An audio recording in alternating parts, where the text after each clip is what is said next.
Welcome to Provocateurs. Today we have the incredible Dominique. What would you prefer to go by? You can call me Dom. Dom, let's go with Dom. So Dom, would you mind sharing a little bit about who you are and what you do? Yes, of course. So my name's Dominica. I'm 25. I'm a nurse from background. So I was a nurse for 3 years, and then absolutely hated my job. So decided to become an entrepreneur. Opened up my aesthetics business. So I did, fillers, Botox, all that, alongside personal training. And then took my business online. Now I'm an online coach. And yeah, just living life in Dubai. Loving it. Okay, nursing. Yeah. Why did you go into nursing? Right. Story time. Story time. So when I was 13, my baby sister was born, okay? And she was born prematurely, so she was born at 28 weeks. And I spent 3 months in and out of hospital with her. And, at that age, I was like, my God, this is so amazing. Such a little baby. She was like 2 pounds, like all the nurses. I was like, you know what? This is what I'm going to do. Bit of inspirational story. This is what I'm going to do. I'm going to become a nurse. And I remember going to high school thinking, I don't really know what I want to do. So I'll just follow that through. Did my nursing degree, awful. I mean, it's a great skill to have. Yeah. But, going to uni for 3 years, working for free for 3 years, basically. And then starting as a nurse, I was like, that's an anticlimax. I did it because I wanted to help babies, and the job itself I love. It was great. But the reward that you get from what you put in isn't all that. Yeah. So what's your opinion then on nursing and like the social care system? Okay, because you're obviously in the UK doing it. Yeah, absolute bag of balls. It's an absolute shambles. It's dreadful. Like being somebody that actually worked for them, being inside the hospital, how staff get treated, how patients get treated is horrific. Majorly understaffed, as we all know anyway. I know patients get really frustrated and saying the care's bad, this and that, but yeah, we're understaffed, so there's not a right lot you can do. You can't split yourself in 20 people, but they're not helping. The NHS, the managers, whatever, nobody's helping you. Nobody's trying to make things better. I remember coming onto a shift, right, and we had 20 babies, okay? 20 babies, 3 nurses, up to 20 babies, of which one of them was a one-to-one contact. That is so unsafe. Do you know what I mean? And so you'd ring the manager, you'd ring the coordinators, you tell them this, and they're like, "Oh, well, you're gonna have to manage because we don't have anybody." It's just an absolute joke, and I think that a lot of people are quitting and leaving because they're realizing that they're not getting paid enough for what they do. I mean, 20 grand a year for a nurse. So, come on now, what's that? It's before you get taxed, Obviously, there's like your bonuses from working nights and whatever, weekends, but that's like your minimum wage, like 20 grand a year. It's ridiculous. Who even survives on that in the UK? You can't. No, you can't. Not now. No, absolutely not. So there's then people are going to do night shifts or doing extra shifts and then burning themselves out just to get that little bit of extra money. It's horrific. So what do you think the answer is then? Because obviously you're in Dubai now. Mm-hmm. There's no social care system here. Yeah. What's it like here? Is the answer to go private in the UK? I think the answer is to go private, yeah. And I think because you don't really see these problems as much here. Like, yeah, there's still people probably understaffed hospitals here, but you don't see as much of a strain on the health sector because it's not free. You have to pay for it. I don't really see that many issues in other countries as much as you do in the UK because everything is free in the UK, And I think a lot more people go to hospital than they actually need to. And that's being brutally honest. Like, I do think, yeah, it's shambles, the NHS, but I also think that too many people are taking the piss. If I can swear. So you think, swear all you want, so you think there's strain on the NHS, and that's obviously just making it impossible for people to work there and then quitting. Yeah. So it's a cycle that just keeps repeating. Exactly. Yeah, absolutely. What was your driver to get out of the NHS? The pandemic. Obviously, I used to just go into work and be like, oh, just another day, a Groundhog Day, whatever. And as much as I enjoyed it, I was like, this is the same for me. Like, I always wanted to be an entrepreneur. I always wanted to have my own business. Always said, I do not want to work for somebody. I cannot answer to people. Someone tells me to do something, like, go do it yourself. Do you know what I mean? That's my attitude. Like, yeah. Why should I do that? Do you know what I mean? And the pandemic came, and that was just awful. Like, everybody was off. I was still working. People were like, oh, yeah, you're still lucky. You can still go to work. Yeah, covered in, you know, masks, all the PP, everything. Again, massively understaffed, people phoning in sick. They've got COVID, which I think half the times they're like anyway. And I was like, I can't do this anymore. I cannot do this anymore. So what I did, and if anyone's listening to this that I worked with, they're probably going to absolutely boot us. What I started doing was PTing alongside. And I'd work, obviously on my days at the hospital I'd work, and on my days off, I would take them and I'd take clients on and I'd go work. So I'd end up working 7 days a week, burning myself out. But I was like, I need to get out of this. I really need to get out of it, because I remember coming to work one day and I literally sat down and I just thought, what am I doing here? I felt depressed. I felt anxious. I couldn't think. And obviously you're dealing with little babies, like you had to be on the ball. Yeah. I was like, I can't do this anymore. I cannot do this. So I was like, right, what can I do? So then I started PTing alongside until I kind of built my client base up to then be able to be like, right, I'm earning the same wage. I can now leave. Amazing. And how long did that take you to build up that client base? Probably about 6 months to a year, I would say. Doing it like, obviously, because then COVID hit, so it was a bit hard in that time to PT anyone. Yeah. So I was just like, still getting about, still PTing people in COVID. Yeah. You know, breaking the rules. As we all did. As we all Probably did. did. If you didn't break the rules, you know What what? were I you don't doing? believe you. I Yeah. don't believe you. Everybody we broke all some sort of bent rule. them. Everyone bent them a bit. Slightly.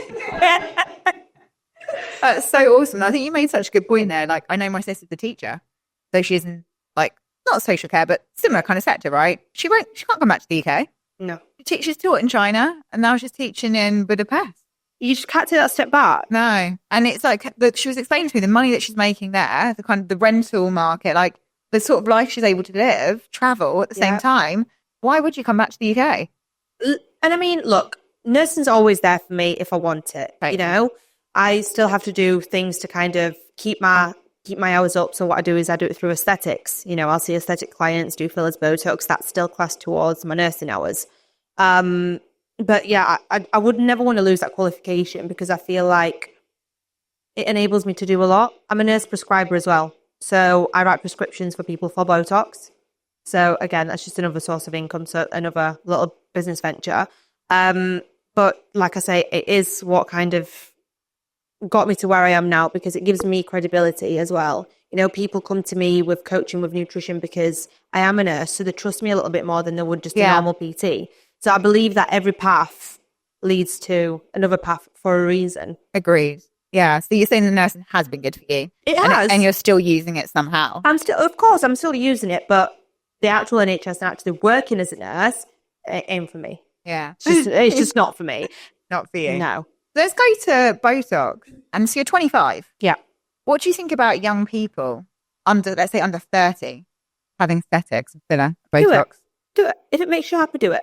I used to be, before I actually started doing it, I was like, why are people getting Botox? Why are people getting fillers? Why are you messing with your face? I think there's a fine line, okay? There's getting Botox and fillers to nicely enhance your features, you know, to look nice, to reduce signs of aging with your Botox, or, you know, getting some vitamins, like injections into your face, whatever, to make you look a bit fresher. There's a fine line between that and people looking botched. You know, people go way too far. And so what is the line? Have you ever done a botched job? No, never. Because if somebody comes to me and they've got a mad amount of filler in their lips, I will never put more. And they'll be like, oh, well, somebody else will do it. I says, well, go to somebody else. Yeah. Because I don't want my name on that. You know what I mean? When girls have like massive duck lips. Crazy. Let's talk about duck lips. But I ain't a fan. I'm not a fan. I'm not a fan. But how have we got there? How are we there? I don't actually know what's happened with the generations, but I think our generation is the worst one for fillers, Botox, plastic surgery. It's the lot. Everybody's just like unhappy with themselves. So wanting to make themselves feel better, which is fine, because if someone comes to me and they want a pair of lips that's, you know, nice and a bit more defined, and they're like, oh my God, I love it, I feel so confident, it makes me feel good, because I've just helped you feel good. But it becomes an obsession. And it's a bit like body dysmorphia. Yeah. You know? People, you get a little bit put in, they're like, oh, it's not enough, I want more, I want more, I want more. It's an addiction. Totally. And I think when you go and you start doing that stuff, you scrutinizing your face Yep. in every single way that you never used to. Yep.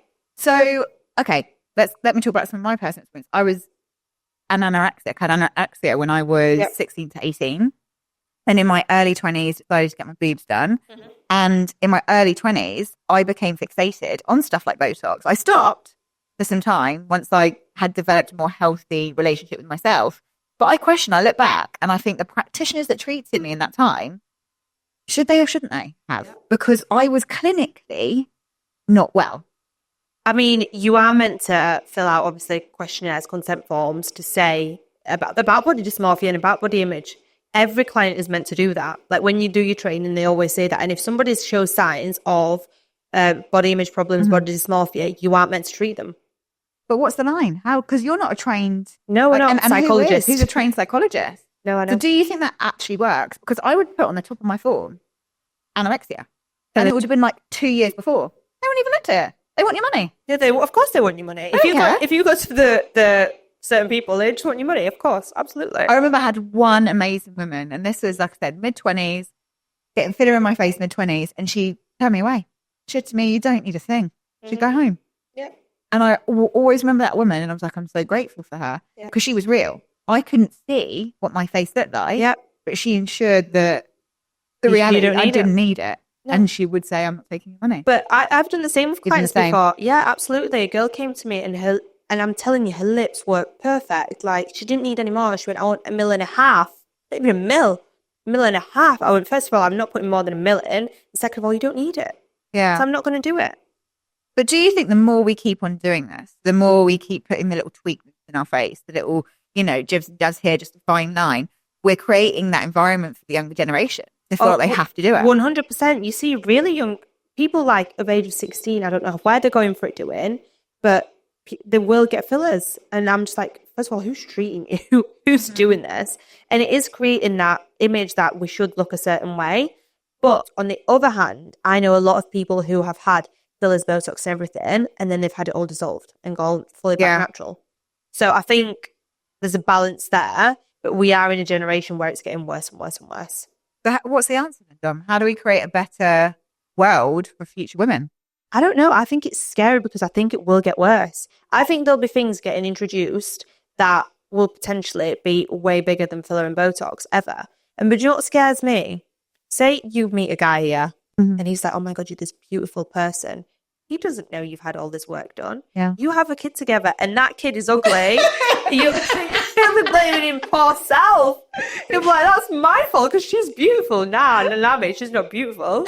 She's just covered in fillers and Botox. Do you know what I mean? I never thought of that point. Yeah. And the thing is, men actually don't often realise the little tweakment. No, they don't. Like, I often have to say to them, no, she's had that done. She's had that done. She's had that done. Yeah. 100%. She's had that done. And they're like, but she's 22. And I'm like, yes, and... I can see it from a mile away because I do it, so I notice it. And I'm like, this person had this person's had that. I'm like, yeah. They have. Like, but men are just oblivious to it. But men do get fillers and Botox as well. That's also true. So yeah, that's also true. I'm not just cancelling women for this, but men do it as well. That's also true. It's on the street. So why do you think men have gone down this direction as well? And like, have you seen more men come to you? Yes. A lot of men get Botox.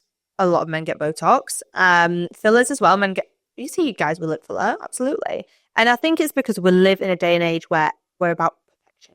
And everything has to be perfect. And everybody wants to look perfect. So even now guys are feeling the pressure. Now, not all guys, because we have the manly men that, the old school guys who are rough and ready and like, why would I want that? And then we have the more pretty boys who want to look perfect, who want to be more feminine. So...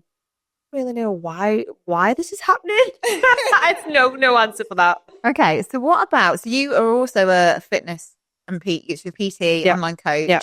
I've looked at loads of your Instagram videos. Love it. Love your humor. Thank you. Love the gym ones particularly. And I think the thing that I love about you is you're real. When you show up online, you're like real, you keep it real. And I think there was one I loved about, are we choosing abs or butt, right? Yeah. And we were talking about this earlier. So this change in generations where I'm 35, you're 10 years younger than me. Yeah. But when I was young, not about butts. No. Which one? It was about abs. Flat ass. It was flat, but you needed abs. Yeah. That's when we would diet a lot. We would work at being really, really lean. Over the years, that's changed. It is now all about the butt. right? The BBLs and all this Crazy. stuff. Like, do you see people coming to you and they're like, I want a big butt? Is that like a given? Yeah, everybody wants a Yeah. big butt. Everybody wants a big butt and a small waist. Like, and genetically, some people just can't have it. Yeah. Genetically, it's not going to work for certain people. Like, no matter how much you train, like, yeah, it might grow a little bit, but it's never going to grow to the extent that you want it to. On the other hand, you have people who go to the other extremes who want a big butt, but they won't train for it. They'll go get a BBL. What do you think of BBL? If it floats your boat, have it. But for me, you can tell a mile away it's a BBL. It's not a natural look. If you want a booty, go train. And don't you think we don't really know what are the repercussions of BBL? It's so None of us dangerous. have seen it. They are so dangerous to have done. Like, I know a girl who went to Turkey to have it done and she was on death's door, like, afterwards. It's crazy. And you're putting your body through that, what, for a bigger bum? Go to the gym. And what about what happens when big bums aren't in fashion? Do you know what? I think this is actually, like, being a thing because obviously the big bums came from the Kardashians, right? Yeah. Now the Kardashians have kind of reduced what they're doing and they're all about getting abs and skinny again. So I think it will shift. It's like we're following what the Kardashians are doing because they're such a big icon for people. Right. So you think the Kardashians are a big... Yeah, massively. Right. I think that's where big bum stemmed from. Big lips, Kylie Jenner. Like, she had all the fillers. But didn't she get everything removed? And she's got everything removed. And then you've noticed that a few celebrities nowadays are getting things removed. And then people are following. You know, like, they're like sheep. Yeah. We are like sheep as humans. We follow other people, but why? So I do think it'll go back to the ab days, and I don't want it to because I like food too much. I'm not here for the abs days again. No, I'm not here for the abs. I quite like the more curvaceous. Yeah, me too. It's more feminine. And it's also, I think it's just about knowing your body shape too. Yeah. As you get a little bit older, you fill out as a woman. Like, you just become more womanly. Womanly, yeah. It's embracing where your body goes to. Yeah, you can't walk. No, but also you look, you don't want to look like a little girl anymore. No, like, that's you've it. got that girlish thing That's that's gone. And so you just kind of drop into your body. Yeah, 100%. And I mean, looking back at when I was lean, like 3 years ago when I was competing, I'm like, oh, I do miss being lean. But then, like, actually, I didn't look like a woman. I looked like a little girl. Yeah. And what man wants to date a little girl? Do you know what I mean? Like, you maybe. like, grab onto you. Not the kind of man you want, but yeah. No. No. Do you know what I mean? You just don't feel... I didn't feel like a woman then. I had no bum. I was just so skinny. It was just... I like my curves now. Oh, I feel so much more sexy now Yeah. than I did then. Yeah. Clothes Love look it. better on you. Totally. And so when you feel better, you wear everything better. You look better. Glowing. Exactly. Dubai. Yeah. How long have you been here for? 3 years on and off. Oh. What So was here? the pandemic, COVID again. Right. I quit my nursing job and I was PT and saved up a bit of money. I was like, you know what, I'm going to come to Dubai. But from one day to the next, selling my car, getting rid of my house, I'm coming here. I had no plan. I had no job. Nothing. Just came. One of my friends moved a couple of months prior, so we stayed together in a studio. We shared a bed. We lived together for about a year. It was great. We partied. We lived our life. Yeah. It was fantastic. And then I was like, right, I actually need to start looking at getting a job and doing something. So I got a job here in an aesthetics clinic. Again, awful. Like, they treated you like shit, basically, and paid your buttons, made you work 6 days a week. Any job you get in Dubai is 6 days a week. It's ridiculous. Huh? I don't know why they're overworking so much, but here we are. It's a better lifestyle, I guess. And then I was like, I can't do this. So I decided to take my business online and start kind of worked on that. So it was really the pandemic that caused me to quit my job and move my life. I was like, I don't really want to live in the UK. It's depressing. It's not for me. It's small. A lot of small-minded people there. I was like, I need to get out of here. Came here, lived here for a year and a half. Met my ex. We lived here for a bit, then moved to Marbella, and then I returned in January this year. You love it? I do love it, yeah. Dubai's like home. I will always revert back to here, but I don't think it's a forever home. So why do you call it home now? Or like home? You know, that's a really good question. I don't actually know. I just don't feel like... I don't feel like I have a home anyway. I feel like a bit like a gypsy at the moment. Nomad. Nomad, yeah. Yeah. But because I came here and that was like my first move, my first big thing I did on my own, I feel like that's my little proud moment of coming here. And I know I've got a lot of friends here. I know Dubai inside and out, and I know that I can always come back here and everything be okay, you know? Like, I know I'll have my home, I'll have security here. I've got my job anyway, you know, I've got good friends, it's sunny. So that's what makes it feel like home, I think. Even though I don't have my family, have your family friends. Yeah, get that. And I found coming in and out of Dubai, I don't think I spent enough time in it like you have. Is it easy to make friends? Did you find that there was just a click?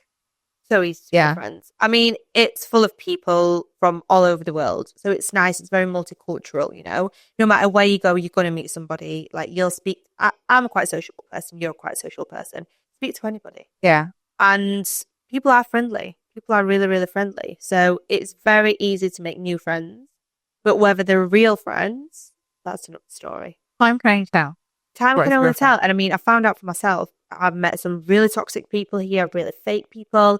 And it's only more so this time around that I've come back and I've really not segregated. I've pulled myself away from certain people and cut certain people out. And now I know who my proper friends are here. But it takes time, like anywhere. I was about to say, that's the same for anywhere. Like, how do you know your friends? Time. Yep. And what happens over time and the actions over time. So, yeah. And what about dating in Dubai? I've heard so many mixed opinions around dating. So I spoke about this on my podcast and I got absolutely cancelled by people because I said dating life in Dubai, horrific. I was like, literally, honestly, everybody slept with everybody here. Everybody knows each other's business. And all people want is Netflix and chill. Nobody wants a long-term thing. However, there are, you know, your odd few people that do find a partner, but it's like finding a needle in a haystack. You know, you can get it, but it's very hard to find. So I'm not saying, you know, you're not going to find the man of your dreams here, because I found my ex here, who I thought was my man forever. And we had a great relationship. And I was like, you know what, I've landed really lucky finding him here because everyone else here is just an absolute fuckboy. So yeah, I feel like it's a tough place to date because you'll go on a date with someone and they've probably dated your mate. Not going to lie. But at the same time, if you go to the right places, you probably will find someone on your wavelength who's looking for the same thing as you. But I wouldn't say it's as easy in Dubai as it is, for example, the UK. The reason behind that is because there's so much distraction in Dubai. Think about it. You're back home in the UK, there's not much to do. You go out for food, you go out for an odd night out. Here, there's distractions for men and guys and girls everywhere. Everywhere they go. You know, like another female or another male's there, or, you know, there's always something that will distract a man or a woman from who they're with. You're saying most people in Dubai just want that? Yeah. I think so. I mean, I know I've got friends who are in relationships and have got families, and there is a lot of people that have got families here. But I do think it's a very transitional stage of people's lives where a lot of people come and just want to date or not make it official, or do you know what I mean? So how did you meet your boyfriend? He had a gym. He had a spin classes, spin, stuff like that.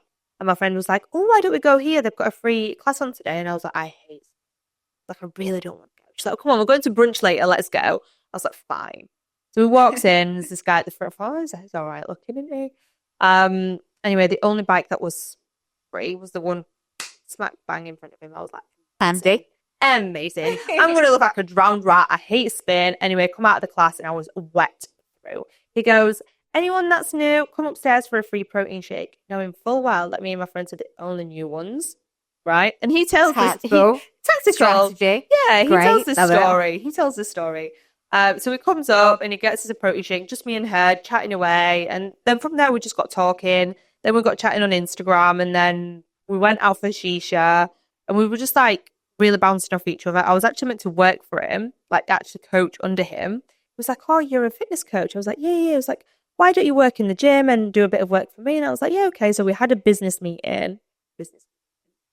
No, nothing happened. Nothing actually happened on that day. But you know, you just both sat there thinking, this is not going to go business. What's the underlying tone being dropped here? We were literally just sat there eating lunch, and we didn't even speak about business once. I was like, really great business meeting. And then after that, we just seen each other out and about and stuff, went on a few days, and the rest is history. And then we just ended up being together for almost 2 years. Wow. Okay, so he's not your boyfriend now? No. So what happened? We broke up. And then he went on Love Island. Love Island. All Stars. Yeah. Right. Okay. How was that dating someone who's... Was he on Love Island before? Yeah. Before and then, okay. Yeah, so in between. Yeah. You know what? it's not something that's bothered me. When I met him, I didn't have a clue who he was.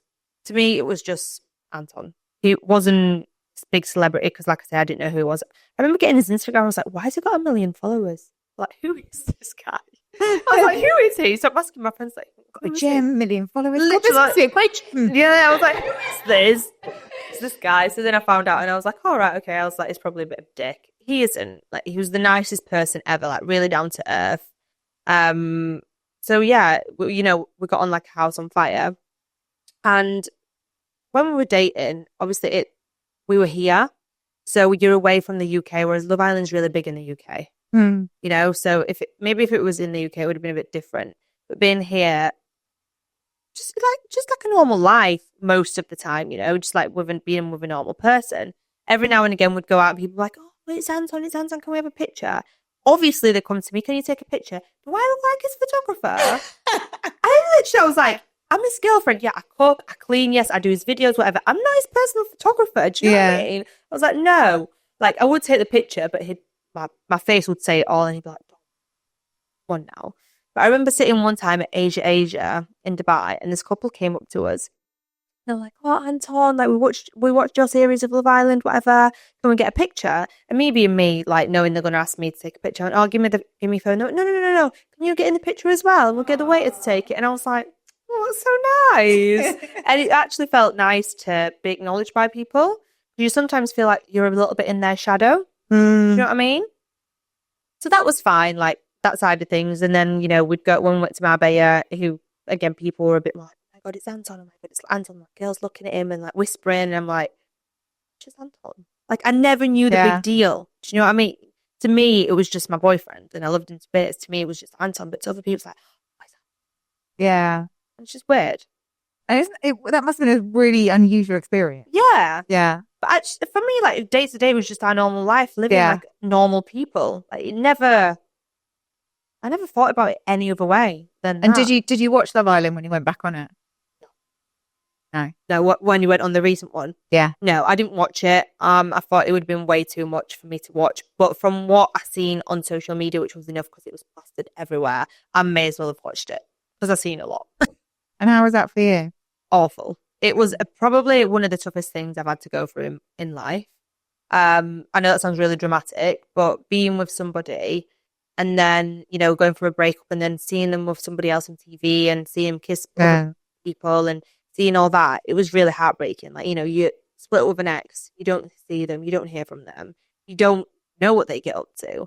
I seen it all, I heard it all, literally everything. So it just felt like I was getting a little bit backstabbed, It was a really, really tough part of my life. But now, looking back at it, I'm just like, it's made me stronger as a person. And I suppose because you kind of split up around him going back on, then seeing it and it was so fresh and timing of it.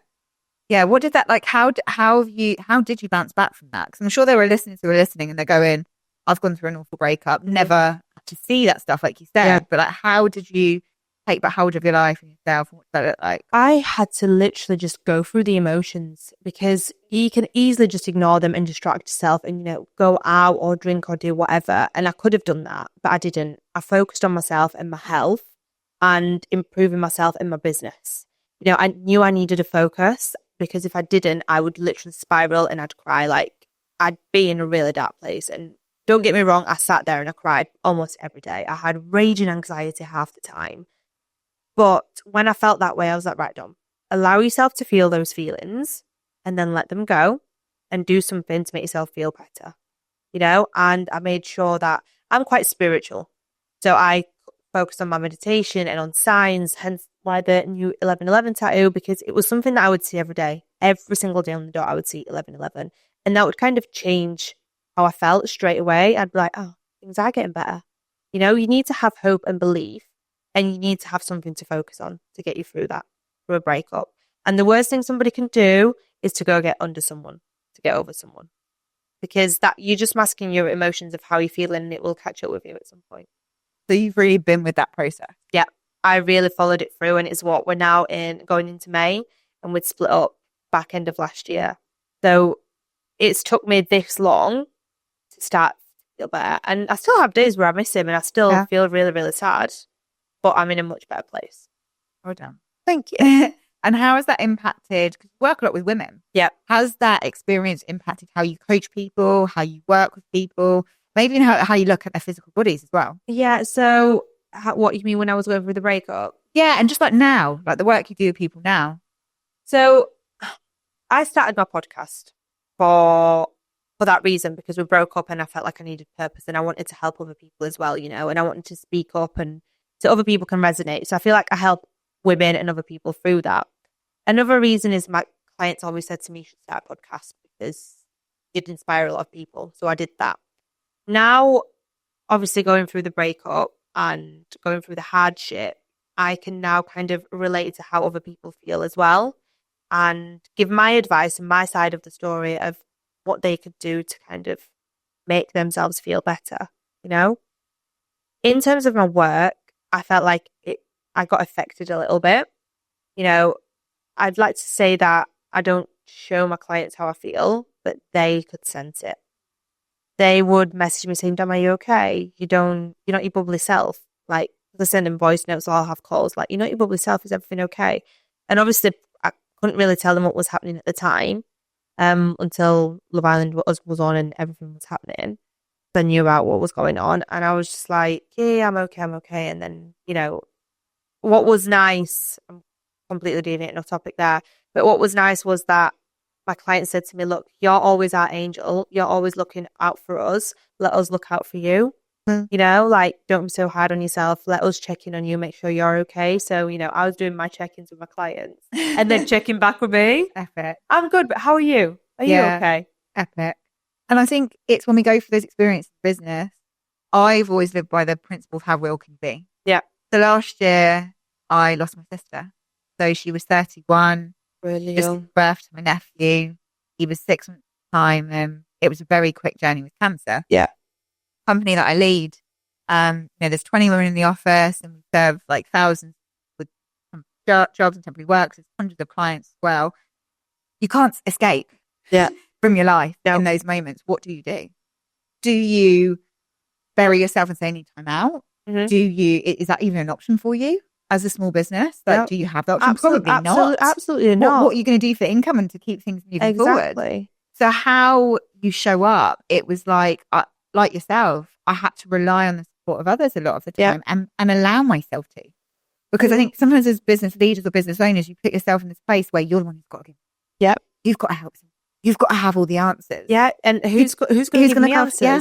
Who's going to look after me? You know, you always feel like I'm always pulling other people up and I'm always motivating other people and I'm always the most positive person in the room. But I have my down moments as well. And, you know, I need somebody to pull me up and motivate me sometimes as well. As a business owner, it's hard. It is hard to have somebody else to do that for you, especially when you're going through a hard time. Like you say, I couldn't take time out because my business would suffer and then that would be another spiral that I'd go down. Exactly. I couldn't afford to do that. And I think that's what kept me going. The fact I needed to grow my business. I was like, no, this year is for me. That's what I thought to myself. I was like, 2024 is for business and it's for me. Yeah. So stop feeling sorry for yourself. Like, go through what you need to go through, but believe that this is your year. Yeah. And this is where you need to put your focus into yourself. And doing an action can become a powerful part of healing, grieving, and being with something. It's not separate. We don't have to lock ourselves away and think we've got to do all this tons of healing work. Actually, in the lived experience of day to day, of actually having a focus. Exactly. It's a passion, a focus, something to actually look forward to every day. Get up in the morning. Yeah, to get up and it give you that drive to go. Because if you don't have a focus or a passion, you wake up, if you're grieving or if you're going through a hard time, what do you want to do? Just bed. Yeah. You don't have anything to look forward to. And then you start spiraling thinking, oh, well, this happened, or why has this happened to me? No. It hasn't happened to you. It's happened for you. And I say this to everybody. If something happens in your life, it doesn't happen to you. It happens for you. And you will soon find the reason why. Yeah. Like, you will realize whether it's a week, month, a year down the line, you'll be like, oh, that's why it happened. Yeah. And so how did you stay very present to that in your own journey? I would say my mum is a big part of why I am the way I am and my healing and everything else. She puts a lot of time and effort into me and trying to help me heal and me to grow as a person, you know, personal development and that side of stuff. she's probably the reason why I've actually got through this the way that I have, because she believes in me. She's always sending me things and, trying to help me. And I don't know, I would literally just give it all to my mum, if I'm honest. And because you're still super young. And what I love is, like, I meet so many women here who are like, I've taken this new guy into the office for our business in 21, and I have never met someone who's like so headstrong, so clear. Do you think Dubai attracts people like that, or does it create them? Does it make them? Both, absolutely both. I mean, look, you can come here, and if you don't do well, you leave. Like, if you don't have your shit together, Dubai will drain you financially, emotionally, like in every single way. You need to be a certain sort of person to come here, especially if it's your own business. And I think Dubai attracts these people and then builds these people. Yeah. Because you are around entrepreneurs, you are around people that do well. And I remember when I first came here, I was like, whoa, like everyone's doing so well. Why am I not doing this well? And I was like, I need to up my game. I need to do something to grow, because I'm seeing everybody do well. I want to be this person, So it is really, really motivating. And if you find yourself amongst the wrong people, then you're not gonna get anywhere. So what are the wrong? Right. I don't really want to say right or wrong. Or the right or wrong. Well, it depends what your right or wrong is, I guess. In what way you look at it. But, there's the people that will party every single weekend. Okay, right, you can party, but you can't tell me that you can still run a successful business and party as much as you do. I couldn't do that, because you're thinking clearly. Yeah, I can't think clearly. I drink and I'm anxious mess and I'm hungover and I don't want to do anything. So, there's people that will literally are here for the party life. And that's fine, because that's your path and that's what you want to do. But for me, that's not the right path. For me, the right path is business growth, success. So I guess I go out every now and again, but I will not be out every single weekend drinking. I feel a bit stuck up now. It's your life. Yeah. It's your truth. What about prostitution here? Oh, it's major. And it's actually mind-blowing, because Dubai is a place, it's obviously this,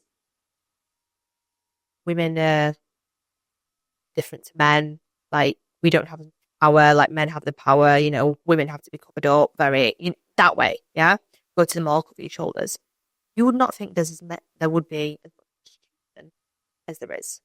It's a big thing. And I think a lot of girls come here when they're broke as fuck, or even they live here and they decide, you know what, I'm broke, I want some money. Go into it. Like, you will go, anywhere you go, you can notice it from a mile away. Like, she's a brass, she's a hooker. Like, they're everywhere. Do you notice that? Yes and no. I don't think I'm as attuned to it as you. I can see it from there's certain spots, I think, because I live here. Yeah. I can tell. And certain places you go to are well known for that. Do men love it or hate it? It depends what man you ask. Again, I know a lot of rich men, that absolutely love it. But just pay for it. I'm like, because they've got the money to do that. And I'm like, okay, well, you clearly don't want a normal relationship. Men love it, but I just don't understand, why would you pay for sex and get it for free? So do you think as women, coming back to what you said about dating, you said it's quite transactional. People just want to fuck. By having loads of prostitutes come here, or women that then do that, do you think they're creating that culture? Absolutely. I think so, yeah. But I think as well, girls nowadays and don't have as much self-respect. Guys don't as well, but guys are just a different breed. I'm probably going to get cancelled for saying so many things on here. I swear to God. I think a lot of girls have changed, and I think a lot of girls have adapted the male behaviour nowadays. How do you mean? I think that... Let me think about this before I say anything out loud. So, guys sleep about and they don't... Nobody blinks an eyelid, right? If a guy sleeps about, they don't. It's just their culture to sleep about and head counts, whatever. If a girl does it, it becomes a big thing. I think a lot of girls are becoming like, you know what? Guys can do it, so can we. And that's where we're getting that culture of everybody sleeping with everybody now. Have you ever lied about how many that was right? No. I don't have a big body count. Do you think a lot of girls do then, if they're doing this? Do you think? Oh, yeah. Doesn't they realise? Because when you talk to men, I'm not talking about boys. When you talk to men, and when you talk to a man to be with you, Yep. not just fuck you, Yep. they care. Oh, they care. They care how many people you slept with, Absolutely. right? So do you think there's this awareness for younger girls where, like, I'm like, you need to like think about the situation? Well, I've got friends, yeah. Put it this way, we're going a night out and they're just like this, just avoiding, because everywhere she looks, she'll see somebody that she slept with. And Dubai is a small place. Like, you need to stop getting about, because all these men talk. You think men don't talk? Of course they talk, and they know you slept with everybody. So you just get building a name for yourself. Right. So actually it has a very detrimental effect on their long-term relationship if that's what they want. Yeah, because if what man wants to be with somebody that slept about and slept with half his mates? Don't. Like, as females, we learn to accept that a little bit, don't we? I mean, you don't want somebody that's been with everyone, but I don't. What? I don't accept that. I wouldn't want to sleep with some. I wouldn't want to be in a relationship. I only slept with my mate. No, my mate, obviously not. But like, I don't think I've ever asked any of my boyfriends how many girls I've slept with. I don't want to know. Really? I've never been like, oh, how many girls? I just couldn't. I genuinely wouldn't want to know. Because I feel like nowadays it's such a big thing. Sex is such a big thing. And I think so many people have slept with a lot of people. Whereas way back in our parents' times or whatever, it probably wasn't as swinging as much. So do you think it's a red flag then for a girl to have a lot of guy mates? No, because I've got a lot of guy mates. Yeah. And I find that I get on with guys better than I do girls. Just because guys are less drama. They don't gossip as much. They're so chilled. And I don't know. I don't think that, personally, I don't think that's a red flag. And that comes from me being that way, I guess. But do you think they want to fuck you? They're just waiting? Depends who. Yeah. Maybe. Possibly. Like, but you know that, like, as a girl, you sense it and you can put your boundaries in place, you know, with certain guys. And then if they still want to be your friend, then that's fine. If they don't, then see you later. Do you know what I mean? Like, you're not going to get anything out of me. I just want to be your mate. And I do have a lot of guy mates who I just my pals. Yeah. Do you think they play the long game though? No. That patient long game, I just play it. It's awful. Like waiting for the opening, like positioning the next thing. Wait till she breaks up with her boyfriend. Yeah. No, I don't. You think it's chill? Not with myself personally, but with other people, possibly. Yeah. I think like I said, you sense, you know. Yeah. It's contextual, isn't it? Yeah. I always say I'm quite similar to you. I have a lot of friends. Some are men, some are women, and you know. Yeah. You know when something's dropped and you're like, yeah. We're gonna let's move around that one. And then others you just know in a million years it's not on the table. Yeah, exactly. And then they can keep trying, but you just shut them down. So you don't think we're being naive to the male brain? No, I think as females we're very smart. Yeah. I think we are very smart and we know what we're doing. We do. I think we have that intuition, that gut feeling about things. And I think men don't have, well, I know men don't have that. Yeah. You're really sexist. Sexist. Men just don't have intuition. No, they don't. They don't have intuition like us. There's no chance, right? How many times, I don't know if this happened to you, but my ex has cheated on me or something's happened. I've known. I have that gut feeling and I know. And then it comes out and I'm like, I knew.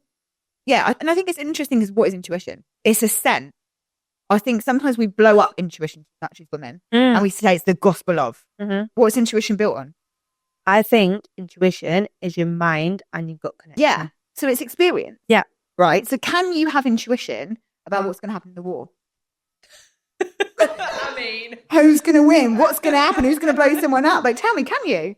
I can't. No. I've got absolutely no grid for it. So intuition isn't the gospel of. It's not the Bible of all things, because otherwise you'd know everything. Everything, no. You'd have a sense for something, but you have a sense for your reality. Yeah. What is happening. Yeah. Yeah, for sure. Yeah. And you don't think men have that at all? No. Straight up. No. But then why? I don't know. I just think that men are a little bit blindsided by certain things. I feel like as females, we think very different. You know the book, Men Are From Venus, Women Are From Mars, whatever it is. Like, that explains how different we both are and how differently we both think. Like, even in the sense of men will always think of a solution or will want to fix a problem, whereas females, we like to dwell on things and see how things go. They're two completely different people. So with the intuition side of things, I don't know why. I can't explain it, but I know as me, I have intuition. And yes, guys might have this bit of suspicion. There we go. We have intuition. They've got suspicion. Detective hats out. Very different. Yeah, they have to dig a little bit, don't they? Yeah. We just know. We just know. How do you know? I just know. Yeah. I do have some very intuitive men in my life, though. Yeah? Yeah. They freak me out. My dad, actually. Yeah, they freak me out. He just knows. Yeah. And they just say something. Oh. You know. They don't know. No. They're there. Yeah. They can kind of see through No, you. it's true. No, I'm not being fully sexist here and saying I mean, that. you are a little bit. I just think women are great, to be fair. Us as women, we're fantastic. We're fantastic humans. I mean, who can pop a baby out? Do you know what I mean? Yeah. Do you want to have kids? Absolutely. Yeah. Absolutely. It's I want to, but I mean, however many I have, I don't know. But I'm 25 going to 26 in a couple of weeks, and I feel like I'm running out of time. No, you're not. I know that is, but I have moments where I'm like, oh my God, I'm like 30 in like 4 years. Like, I need to be settled. I need to know where I'm living. I need to have a family. I need to have a husband. I need to have children. I'm like, no. But this is what I want. I do want that. It's something I do want, but I'm putting a lot of pressure on myself because I'm friends with people that are older than me. All my friends are up by one person. Everyone's older than me. So then how do you approach dating with that? Because I'm different to you. I'm like, I couldn't. I think it's about the person you do it with. Yeah. I'm very open. So I'm like, explore connection. Yeah. And then see what happens. Because I'm very much like, life can just happen. Like the unexpected it does, can happen. and it's happened to two of my best friends. Yeah. They were single. They didn't want anything. Bam, both fell pregnant. Bam, they're married. And on to the second kid from one day to the next. And equally, one of my best friends, 38 years old, married. They would always plan to have kids. He doesn't want them. Yep. So she's like, what does she do? Does she get a divorce? Yep. Does she stay with him because she loves him and she's building a life with him? Is her driver to have kids bigger than her driver and her love for him and the relationship mental. they're building? That's mental. Equally, my sister, first kid last year, like happily married, great. They've been together 13 years. She's not alive anymore. That's crazy. The life mind just, blowing. when you overplan things and when you fix an ideal on something. I'm a huge planner, and that is my issue, and that is something that I'm working on because I always want to plan everything to a T. I want to know what's happening next week, next month, next year. And it's such a bad place to be because I need to live in the now. Yeah. I'm always forever living in the future, and it makes me anxious because I am living in the future. And as a person, I've learned that I need to stop looking for things. Yeah. And same with relationships. I'm not looking for a relationship. When it comes, it comes. And I'm not going to settle just for anybody. Obviously, I want it to be perfect. I need to stop fixating on the fact that this is what I want all the time. Because when you fixate on something, it's never going to come to you. Right. You need to let it go. Like last time, before I got with my ex, Anton, I really wanted a relationship. Because I'm a relationship type person. And it just weren't happening for me. I was dating. I was like, this is shit. I was like, I can't do this. And then I let it go. And then 2 weeks later, I met him. Yeah. So about to say, do you think you put men off? If you go in, you go like, right, first, second, right, this is what I want. I want the 2 kids. This is the thing. And, I've got mates who have like checklists. Yeah. I'm like, can you chill? Can you chill? Because actually isn't part of the beauty of life, like feeling an attraction to someone. Yep. Feeling that energetic pull, that connection. Yep. And just exploring. Exciting. Just seeing where it goes. Yes, isn't that way more than if you came with a checklist, you're like, well, he ain't this. When you don't have that. You're never going to be happy. And you're never going to be happy. Do we really know what we want? We think we do. Yeah. Do we really? No, absolutely not. Well, when I got with my ex, I didn't think we were going to be together. That came out of nowhere. The attraction, the spark just came out of nowhere and it was beautiful. Yeah. Beautiful. And it was exciting. Yeah. Whereas when you're looking for it, you're like, oh, climax. But do you think men are put off by that? Our checklist? I think some men like it. If they really like you, they'll like it. They'll like the fact that, you know what you want. But someone will be like, oh, forward. I think it puts a bit of pressure. Yeah, it is pressure. You put pressure on yourself of trying to find a perfect man, which doesn't actually exist. And don't you see that people just like go through relationship after relationship after relationship? Yeah, I have a lot of friends like that. every Well, single not even week. relationship, date. I have, yeah, they have a new boyfriend. And it's just it's just the way certain people are, you know. Until they choose to change. Yeah, until they choose to change. And I think it's a lot on your attachment styles and what sort of attachment style you are, and you know, your upbringing and what happened to you as a child, what your attachment was like with your parents, etc. I think it's all very much so related to that as well. Interesting. Well, this has been great, Dom. No. I've absolutely loved it. I feel like we're not done talking. I feel like we could talk forever. We could, but we ain't got time. We ain't got time. I've just signed over there 10 minutes. That was about 5 minutes ago. So yeah, maybe we'll have to do this again. 100%. Yeah. Thank you so much for having me on. Thank you, Dom. Loved it.